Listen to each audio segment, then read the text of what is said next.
The following report contains a Zoom conversation that was filmed on February 10th, 2021. Live from the rented New York City apartment of Deshawn, as well as the Zoom locations of Ohio, Florida, and North Carolina is the January 2021 Monthees. And here is your host, Deshawn. Trending headliner of January. And this is the person who is basically dominating social media conversations and headlines, media headlines, and talk on the streets and whatever. And remember, dominating social media conversation. So that don't always mean Twitter and Instagram, if you get where I'm going with this category. And the nominees are the City Girls, Erica Banks, Sophie, SpotEmGottEm, and Jennifer Lopez. Trending headliner of January. And who has City Girls? I do, and I have been stooped once again. I did not think this would be the category. Oh, you know why. Oh, you know why City Girls. City Girls got a few things going on with them that made them trending headliners. So do you need some time? Should we go to somebody else or you got them? Please go to someone else, yes. Okay, I will start off with Erica Banks for Demisha. And congrats, Demisha, on interviewing Erica Banks for Nylon. If you feel like you need to discuss the interview during the rebuttal, please do. All right. Because you told me some things, and I was like, okay. Erica Banks definitely deserves recognition as the top trending artist on social media for the month of January. A TikTok user whose name I cannot think of off the top of my head literally started the TikTok challenge for the Busted Challenge. Literally the first day of the year, and the whole month it kind of went off. People from everybody was doing the Busted Challenge. People who probably didn't even know who Erica Banks was were on TikTok and Instagram and Twitter listening to her song and doing the challenge, really giving her that momentum to get her first chart entry. Busted is now on the streaming charts and on like radio charts, just due to the challenge. And she's definitely capitalizing off of her moment. Whereas some people might find it annoying, she's doing what an artist is supposed to do. She's riding that wave of a successful hit. She's pushing Busted Challenge at the clubs, which is not safe because it's a pandemic, but she's doing it. She has merch. She's posting the video. So she's doing a great job of keeping her momentum. She also just has a release with Yella Beezy. So she's doing her best at keeping that social content and that social chatter up there to keep propelling her in 2021. Up next is Sophie. This is going to be okay. So we lost Sophie this year, I guess about a week ago. And she was a trending headliner, obviously, for her passing, but I would say more specifically, people really starting to acknowledge her immense impact on pop music and dance music over the past couple years, past decade, really. She's pretty much influenced everything in terms of that PC music movement. When you're looking at, Charlie's albums post Boom Clap, you're looking at what Madonna was doing on Bitch I'm Madonna. Sophie has really just shaped music in a way that we won't even really see the full impact for another decade or two. And she was respected and really cherished and loved in her industry. Like, Neil Rogers doesn't just wish everybody well, right? And to see that she was really branching out and people just admired her so much, and really seeing that outpouring of love was really gratifying to see, because this is, a trans woman and really just, in the forefront of actually being praised wholeheartedly for her contributions to music in a way that so many people like her just pushed into the shadows, into the background. It really was a shame that it took her passing for that to happen, but I'm really, very excited that people are looking at her impact and going back to stream her incredible music that she released on her own. And Jennifer Lopez. All right. Okay. Ready? Okay, I don't even know if I need a full minute. I don't have that much to say about J-Lo, honestly. The inauguration situation, I don't know what that was. The Let's Get Loud thing was funny. People talked about that. That was, it was such a long day already. And I just don't know if we needed that. But it was definitely something to change the conversation from, celebrating our country being free of the orange clown man. But between that and then obviously like the Shanti Keisha versus battle, her name was obviously going to come up. And I just thought that was funny because I think a lot of people who are just recently like really tuning into what's happening in music and like music history, pop music history, didn't know all that stuff about J-Lo. And so it kind of gave an opportunity to educate those people about that.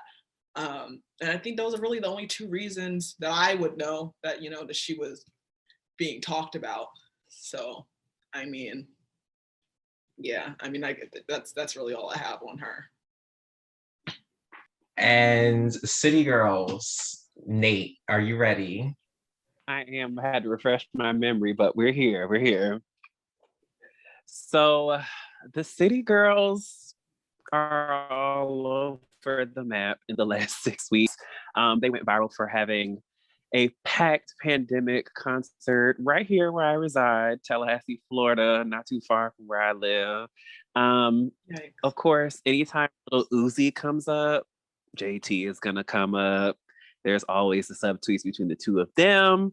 The Throat Baby remix definitely opened up a conversation about explicitness for females in rap music that I think could be interesting to talk about in the rebuttal. And then also kind of this ever brewing, kind of unspoken chasm between Nicki Minaj and the City Girls as well, because of the live she did with the cute 12-year-old fan who asks why they don't have a song together. So when I went back to refresh, I think the City Girls definitely have a strong case for this particular category this month. I'm going to argue in favor of SpotEmGottEm, and that will lead into the rebuttal.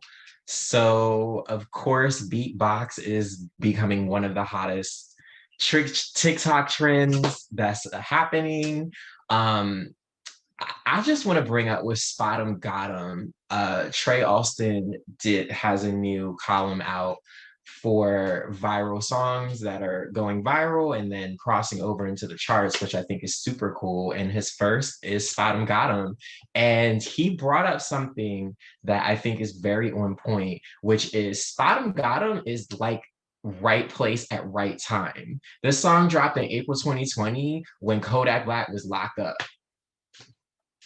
And to me, Beatbox does feel like a Kodak Black song. And it not only feels like a Kodak Black song in that because SpotEm is from Florida and is around the same age, like 19. To me, when I hear Beatbox, when I first heard it, like I heard a little snippet of it way back when you like hear a song in catching and then you're like, oh, I don't know. And then it reemerges like a couple months later and you're like, oh, I heard this.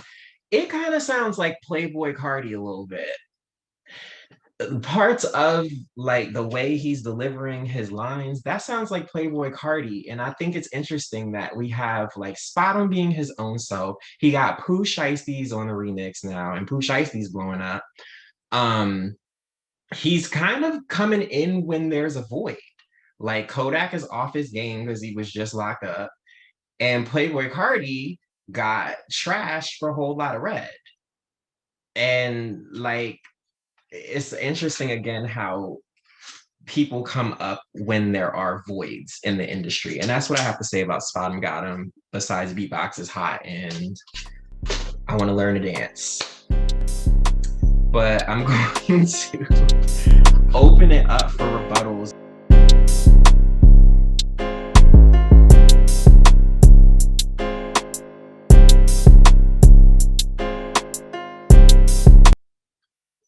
Just going off the power of TikTok, like Erica Banks bust it.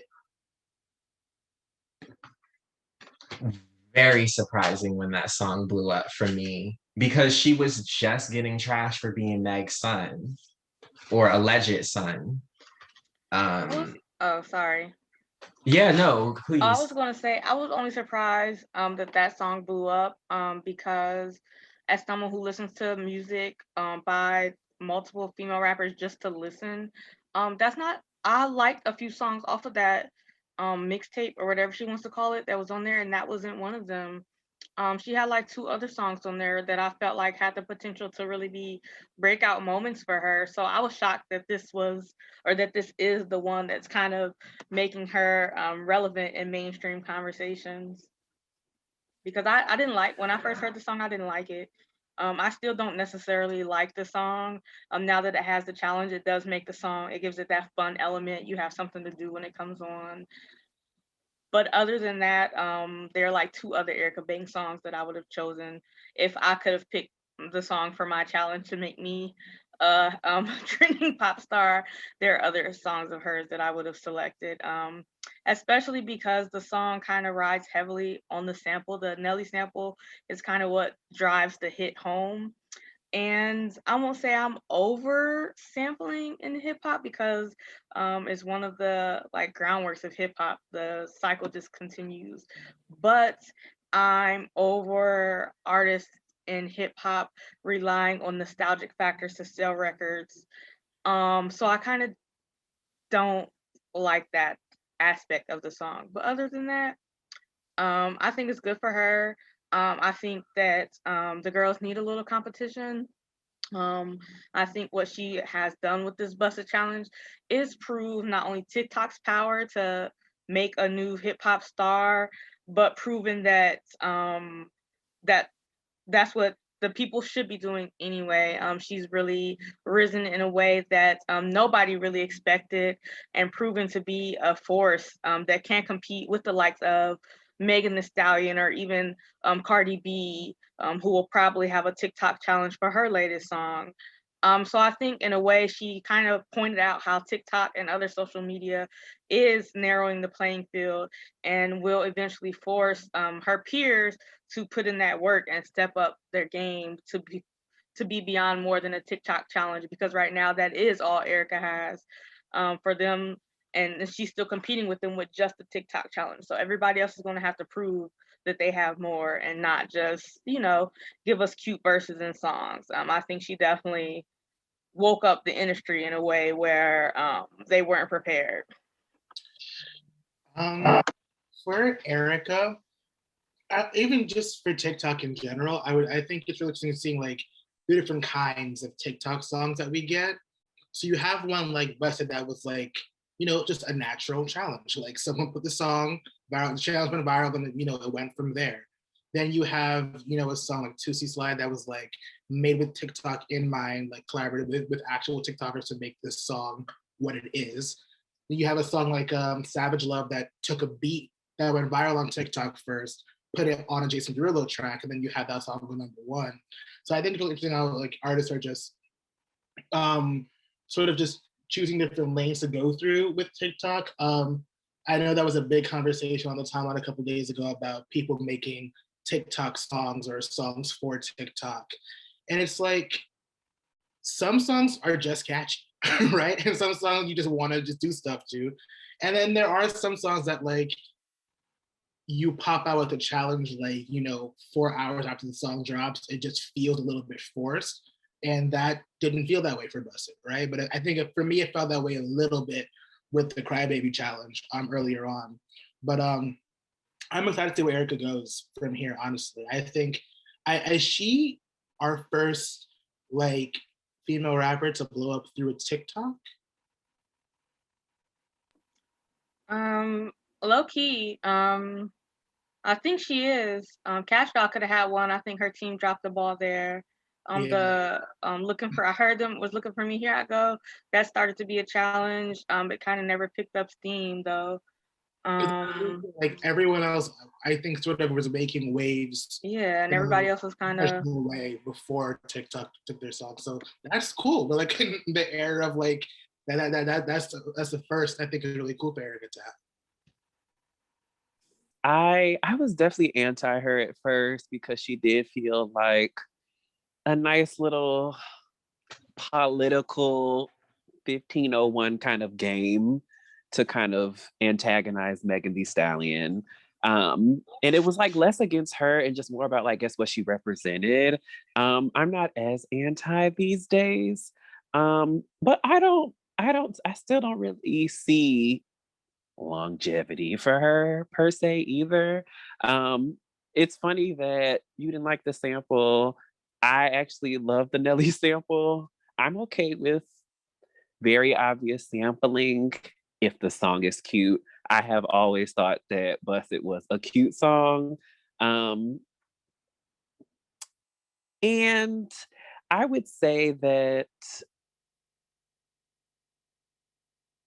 I don't know. I just feel like there's still some Erica has some missing parts to her in the sense of artistry and in potential a little bit for me to see her last more than 2 years. For me, I just really don't see her. Like when you think about the female rappers that are even just like bubbling, I just feel like she is just either missing a spark, missing um fan base, missing great songs, if you will. Like I just feel like she doesn't really nail any of the points of why we have a lot of the female rappers we do have today. I feel like she hits some of them, but she doesn't really nail any of them. And that's why I feel like I don't really see it for her past another year or two. So that's kind of where I sit on Erica for now.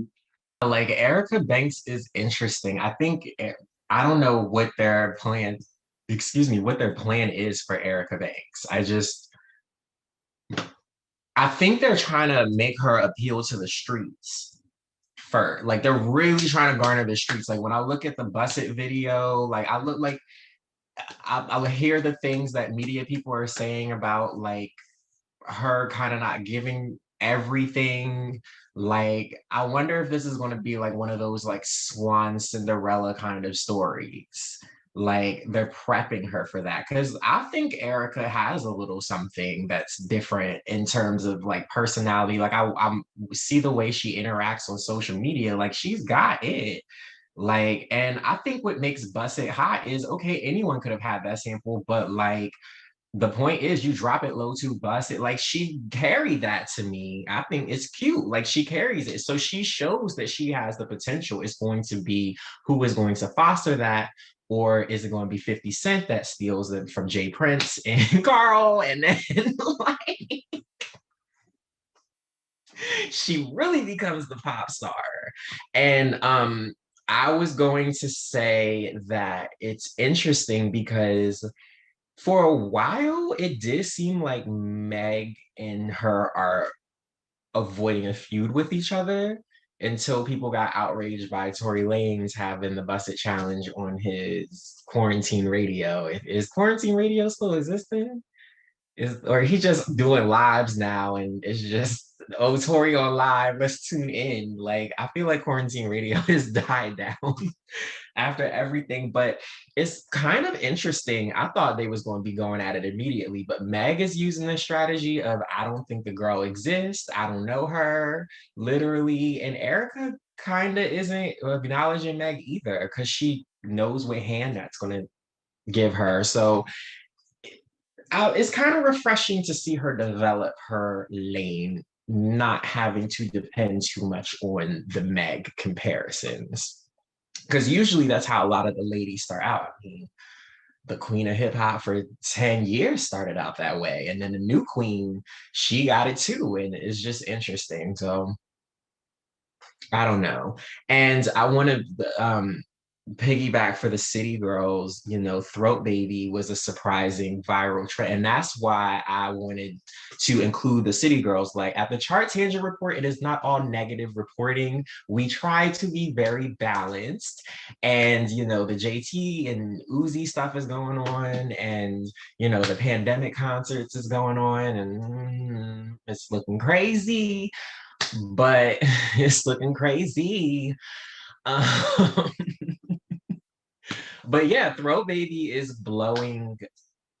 Like I'm hearing people in the streets playing Throw Baby in New York. Like they singing it aloud, just randomly, no music supporting them. JT's part is getting rewound on people's iPhones and Androids. Like I was actually kind of surprised that they had took the momentum of an already viral song and really kind of amplified it for the women and gave like them a perspective. Anyone want to add anything about the City Girls? I think what's really dope about Throw Baby remix is like this is the second consecutive like JT verse to like really just latch on for people. Like we had it with Said Some, but Throw Baby remix, like so I like FaceTime my friends every night, and there's like not a night that goes by where we don't sing that part at one point during the call. Like we collectively just have to because it's just so not good, but it's just catchy. Like I just really just have to sing it. Like I literally hear this song everywhere I go on campus. Like I remember a song that was like that since like Thought Box, where like that song was everywhere on campus. But like this one, oh my gosh. Like if I had any qualms about like how City on Lock was handled, they really picked up the ball when it came time for like their features and remixes post that album drop. I'm really happy with how that's been going for them. Even in spite of pandemic concerts. And you know, the JT like Instagram live with the kid Logan was actually adorable. Like I think it was a much needed side to JT after like her recent Twitter controversies. So like it was so cute. She would be I don't know if she has kids, but she'd be a really good mom. She was like really sweet to him. And the little question like about why you have a song with Nicki, I was like, that's a good question. And she was like, we just don't have one yet. It's just that just is what it is. But yeah, I actually may have to like vote for City Girls low key. Like they have been killing me. And then I wanted to bring up again, the Chart Tangent report is all about balance. It's not all negative. It's some positive stuff. And great thing about Sophie, I mean, the fact that yes, her death did happen, but I was amazed at the level of conversation that was taking place that day about the music. Um, it just sucks. It's like another Pop Smoke moment. It's another Juice World moment. It's like they were popping with their base. They were getting there in terms of mainstream. Juice World really like Pop Smoke was on the cusp of it, but Sophie, unfortunately, like she didn't really get to see the full effect, and it's really happening right underneath us. I mean, one album is nominated for Album of the Year that uses PC music.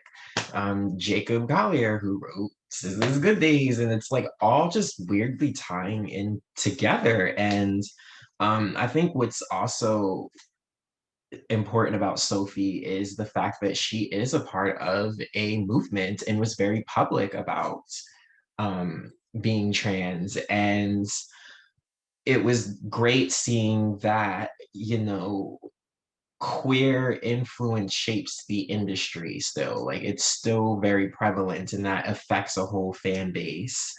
I don't know if anyone wants to add anything about Sophie. I was shocked by her death. Yeah, I was just gonna say that what really got me and like in the aftermath, and obviously it's such like sad news and like seeing the outpour from different people in the industry and not it just being people who you would expect to be influenced by her music. You know, Rolling Stone published a conversation that they had with Vince Staples, and he was speaking about her, you know, in such great terms, and you know, just seeing how far her influence reached. And it is really so unfortunate that it took, you know, her passing away to have those conversations. Because I feel like we lose people so young and so early in this industry so much that you would think that they wouldn't keep waiting until people pass away to start having these conversations. And every time someone passes, it's like, oh, we can't, you know, they should have gotten their flowers while they were here, but it's like you didn't give them to them. Like they can't, you know, like you can't just keep saying, oh, we should have done this, we should have done this. Like we have to get to a point where people actually start doing that and start being recognized for their work. And I think that also might be something left over from how we knew the industry functioned, you know, 10, 20 years ago. But it's like we're at a point where everything moves so fast and it doesn't take years and years and years for their influence to begin showing up in music. Like it really is a very immediate thing. When someone has it, they have it. When they have something really special that shines, like it comes through so soon. You don't have to wait, you know, until they've worked with this person or X amount of people. And like made this huge mainstream impact to kind of give them their things for that. And I am glad that people can have conversations about her influence and her contributions now, but I do wish that it was something that was already happening before this. And then Jennifer Lopez, and this is why I didn't bring up the verses in the original nominations, because I knew that Jennifer Lopez was going to touch that. Jennifer Lopez kicked off 2021 as the top trending artist with her New Year's Eve performance. Remember that happened? And she slid into the camera and she gave us a little lemonade moment, I feel, because I feel like now when they interact with the camera, like that's a Beyonce thing. That feels like that happened 5 years ago. Like the way my brain did not even register that was a thing until you said that just now. Like that was not even something that was on my mind. Like I entirely forgot, which maybe not the best way to bring in a new year, but like I've never seen the performance, only the memes. So J-Lo's whole trending antics ain't breaking the bank anymore. I mean, a lot of things happen with J-Lo though to have her trending a lot, like the New Year's performance challenge. The what? When she was walking on the beach. Wow. That no took part in. It's amazing me how, although the charts aren't reflecting it, J-Lo is still low-key a main pop girl. Sure, but it's like a main pop girl because we're all making fun of her. I feel like she was in a much better position when we were like praising her for Hustlers. And like, oh, you deserved an Oscar now. Like, let's big up your acting right now versus like, let's make fun of your stupid challenge. Let's make fun of your crappy performance. Let's make fun of you yelling, let's go out of the inauguration. Like, it really is not ever like a positive thing this year, but she's in our mouths. And I wish that like her management would clue in and be like, okay, let's get you back into movies because you were getting praise here and legitimate awards buzz and acclaim for your art, which you are not getting for your music and haven't been for a minute, because she performed a new song at New Year's that wasn't good, didn't do anything on the charts after the performance because it's a crap song. And like she hasn't had like a Jennifer Lopez hit single in a minute, but the acting bag is there. Tap into that so we stop making fun of you. Like, I don't really know how many more clues we need to give. But you know what's interesting? I want to piggyback off that really quickly. The fact that like it was the anniversary for one of her albums for I think J-Lo. And Bianca wrote about that. It's just interesting, like 20 years later, how like basically the light is just shining bright. Like it seems like everything is kind of hitting on like, why were we so fascinated with this back then? Because now it's not living up to what we want. Like I personally, like I like Pop T. Like it's a cute song. Like I'm hearing that Uptown. Like Pop T is nice. I was like Pop T is doing stuff. Like, but everyone has been even I forgot the name of the YouTube show, but it's the show with Terrell, right? His name is Terrell, right? The host with the blue. Yes. And he gets Terrell the different songwriters and singers, and they're like, and it seemed like everybody was exposing, like, yes, I sang J-Lo's part. Like, yes, that was me. That seems to be trending now. It's just someone brought up Play, I want to say as well in the last like went viral too. So you make a good point that even musically from 15, 20, however many years ago, I don't know. I don't know. I wonder if J-Lo and her team are seeing success from this tone deaf kind of like thing she's putting off on social media, because Kyle's right. Like Hustlers was a really good moment for her. When she and Alex were thinking about buying, was it the Mets maybe? I feel like that was a good moment for her as well. And with this whole like entrepreneurial sense that it seemed like she was having. But I just feel like everything in the last like 2-3 months that she has done has been thrashed. Like her beauty line got thrashed as well. But anything post Fenty Beauty, I feel like is up for getting thrashed. Because you gotta come correct. So yeah, I'm not the biggest fan of J-Lo, the person. I mean, but Get Right still gets heavy rotation for me because Rich Harrison was unstoppable back then. So maybe that's how most people feel. But once again, it's that thing of like, the more that we play into it, the more that she thinks that it is a sign of success. So if people really want to quote unquote stop J Lo, they would literally just stop paying attention to her. That's what I think too. Like, I feel like, I mean, I say this during the Charties Awards, but it feels like there's a lot of artists from back in the day, and particularly like that occupy this hip hop space, because I consider J Lo a hip hop artist to a degree. Like, she was relevant in that culture back then. She was doing hip hop soul stuff. We saw the clip of Mary complaining about the sons, and they edited in J Lo. Like, she kind of is a Mary son in a very interesting way. Like, she's a Mary Ashanti combination son.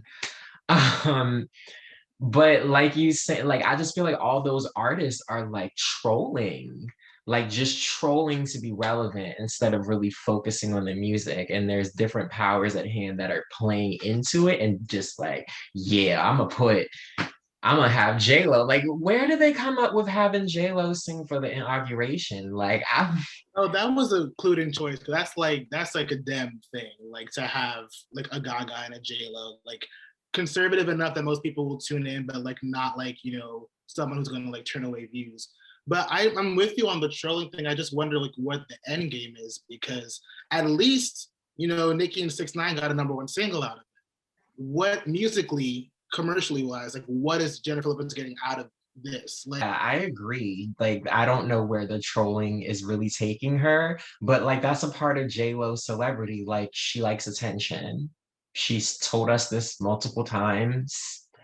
She likes us, like, I wouldn't say that she likes us following the romance stuff, but she has made that a part of her thing. Like, we follow J-Lo for the love drama and the fairy tale story, and we happy for her when she's with someone. I really like her with A-Rod. I think they work well together.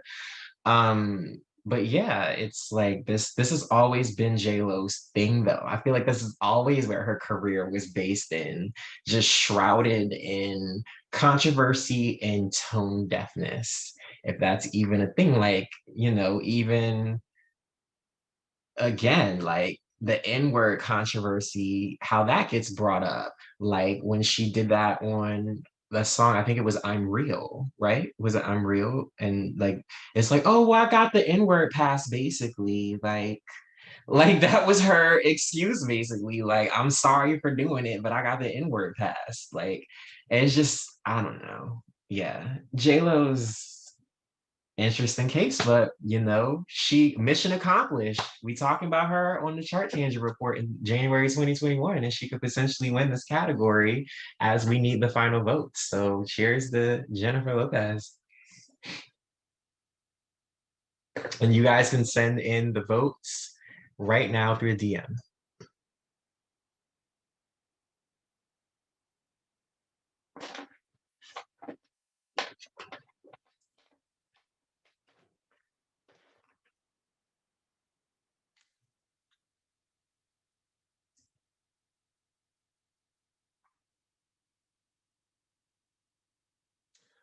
There's a tie between the City Girls and Sophie, and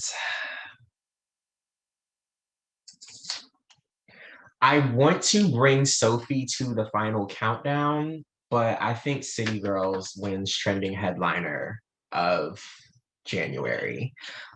Sophie will automatically advance to the final countdown of 7 artists because I do think that she is important, but City Girls had a lot going on. And they had a lot going on so much that it makes me again wonder, how is this all going to pivot into the music? Like, I don't know. And also like I've been revisiting City on Lock. Like, I was just listening to Flued Out with Lil Baby the other day, literally. And I want them to have a good 2021. Like I'm rooting for the City Girls to have a good 2021. But the City Girls win trending headliner of January.